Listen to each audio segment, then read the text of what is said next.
pretty lies. Look me in the face, tell me that you love me, even if it's fake.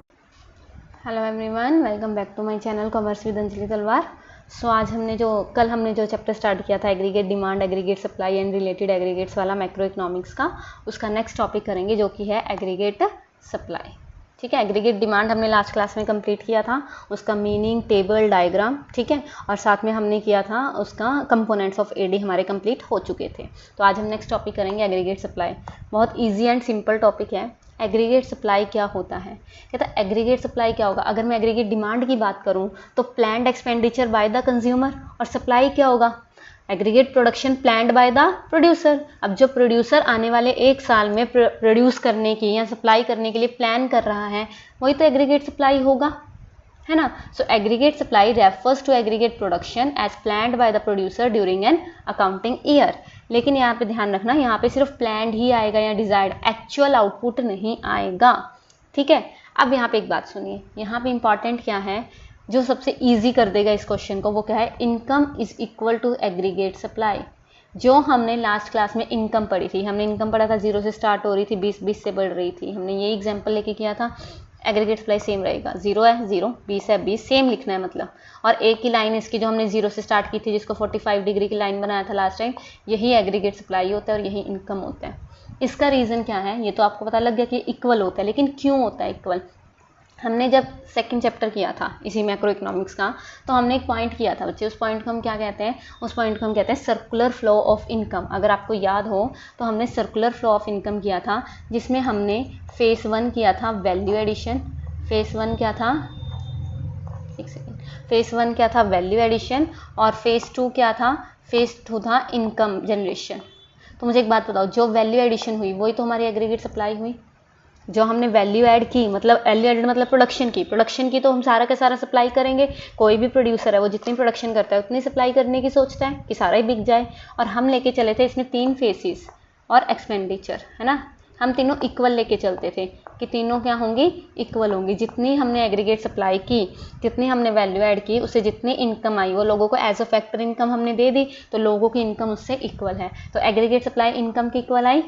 अब इसको क्यों नहीं लेके चले? क्योंकि इसमें एक नेगेटिव था कि लोग सेव कर लेते हैं, इसीलिए इक्वल नहीं होता इनकम और एक्सपेंडिचर, है ना। लेकिन हम इसमें यही एज्यूम करके चलेंगे कि जितना हमारा एग्रीगेट सप्लाई हो रहा है उतनी ही हमारी क्या होगी? इनकम जनरेशन होगी। इसी वजह से हम क्या करेंगे? इसी वजह से हम ये इक्वल लेके चलेंगे पूरे टॉपिक्स में। अब यहाँ पे खुद ही चेक कर लो, यहाँ पे जो जो इन्होंने इनकम वाली लाइन लिखी है, सेम जो जो इनकम वाली लाइन लिखी है वो सेम लाइन एग्रीगेट सप्लाई की है। समझ आया? सो टेबल 2 क्या शो क्या करता है कि एग्रीगेट सप्लाई और इनकम बिल्कुल आइडेंटिटी है। आइडेंटिटी मतलब बिल्कुल सेम है। कैसे? कहता है इसका मतलब ये है कि जो प्रोड्यूसर है इकोनॉमी के अंदर, वो ready to supply all that they wish to produce, कि जितना वो प्रोड्यूस कर रहे हैं सारा का सारा सेल करेंगे, है ना। अब वो क्यों सेल करना चाहेंगे, सप्लाई कर देंगे वो सारा का सारा? क्योंकि एक्सेस कैपेसिटी है हमारी इकोनॉमी में। ये ना कीन्स इकोनॉमी का लगा लो, जो हमारे प्रोफेसर कीन्स हैं, उन्होंने एक एजम्पशन दे रखी है कि there is always excess capacity in the under developed economies, ठीक है। सो अकॉर्डिंगली जब भी डिमांड बढ़ेगी, प्रोड्यूसर जो है रिस्पॉन्ड करेगा, इक्वल सप्लाई करेगा, इंक्रीज करेगा, तो एक्सेस कैपेसिटी यूटिलाइज हो जाए। सो हम क्या करेंगे, यहाँ पे जस्ट नॉर्मल लेके चलना कि जितना वो प्रोड्यूस कर रहे हैं उतना ही वो क्या कर रहे हैं बच्चे, उतना ही वो नॉर्मली क्या करते हैं। जब भी एज ए सप्लायर सोचो कि जितना मैं प्रोड्यूस करूँगी मैं सारा मार्केट में बेच दूंगी, मैं क्यों रखूँगी अपने पास, है ना वो चीज़। और हम क्यों प्रिज्यूम करते हैं कि एक्सेस कैपेसिटी है? क्योंकि ये प्रोफेसर कीन्स ने जो हमें मैक्रो इकोनॉमिक्स मॉडल ही उन्होंने दिया है। आपको पता है ना, स्टार्टिंग फर्स्ट चैप्टर में किया था मैक्रो इकोनॉमिक्स, जो 1929-30 का ग्रेट डिप्रेशन आया था, उसमें मैक्रो इकोनॉमिक मॉडल दिया था प्रोफेसर कीन्स ने, उसमें उन्होंने बेसिक एजम्पशन यही दी है, ठीक है। तो एग्रीगेट सप्लाई का कर्व तो इसमें तो कुछ खास झंडे वाली बात अब है नहीं, वही है सेम 45 डिग्री की लाइन ऑफ रेफरेंस बनेगी जो 0 से स्टार्ट होगी, और जो हमने इनकम की पढ़ी थी वही एग्रीगेट सप्लाई हो गई। इजी, यही टॉपिक था इसका, बहुत छोटा सा। सो एग्रीगेट सप्लाई एक 45 डिग्री की लाइन है, लाइन ऑफ ओरिजिन से, बिकॉज ये जो इकोनॉमीज होते हैं जहाँ पे एक्सेस कैपेसिटी होती है, ये प्रोपोर्शनेटली इंक्रीज होती है। जैसे जैसे एडी बढ़ेगी हम साथ साथ में सप्लाई बढ़ाते रहेंगे। सो एग्रीगेट सप्लाई कैसे, इनकम कैसे निकल सकते हैं? Consumption plus saving. अब मुझे एक बात बताऊँ, ये यहाँ पे समझो पहले, जो हमारी इनकम है उसको मैं या तो कंज्यूम कर सकती हूँ या सेव कर सकती हूँ, दो ही ऑप्शन है। अगर मेरी 100 रुपये इनकम हो रही है तो अगर मैंने 80 रुपये कंज्यूम कर लिए तो 20 रुपये मैं सेव ही करूँगी, इसके अलावा तो कोई ऑप्शन नहीं है मेरे पास। तो इनकम का फॉर्मूला क्या बन गया? इनकम का फॉर्मूला बन गया कंजप्शन प्लस सेविंग।